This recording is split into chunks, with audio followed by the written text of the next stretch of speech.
Hello বন্ধুরা, কি অবস্থা সবার? আসলে আমি গ্রামে আসছি তো, যার জন্য আসলে কন্টিনিউ ওইভাবে ভিডিও দিতে পারতেছি না। এই জন্য আমি আন্তরিকভাবে দুঃখিত।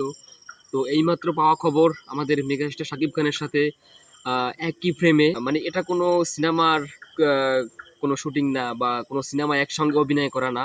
এটা হচ্ছে একই ফ্রেমে আমাদের সেই আগের যে অভিনেত্রী, সব থেকে স্বনামধন্য যে অভিনেত্রী, যার নাম না বললেই নয়, তিনি হচ্ছেন শাবনূর। শাবনূরের সাথে আমাদের মেগাস্টার শাকিব খানের নতুন একটি অ্যাওয়ার্ড শোতে একই ফ্রেমে তারা দীর্ঘ অনেক বছর পরে তারা কিন্তু আজকে মুখোমুখি হবে। আমার মনে হয় আজকের অনুষ্ঠানটা হয়তো আরও দু একদিন পরে হলে হতে পারে, কিন্তু সর্বোপরি কথা হচ্ছে যে দীর্ঘ কয়েক বছর পরে আমাদের মেগাস্টার শাকিব খান এবং শাবনূর কিন্তু একই সঙ্গে আসছে একই ফ্রেমে। এটা কোনো সিনেমায় না, এটা হচ্ছে অ্যাওয়ার্ড শোতে। সকলের কাছে ভিডিওটি কেমন লাগলো অবশ্যই জানাবেন। ভিডিওটি ভালো লাগলে বেশি বেশি শেয়ার করবেন, লাইক করবেন। ধন্যবাদ সবাইকে। আসসালামু আলাইকুম।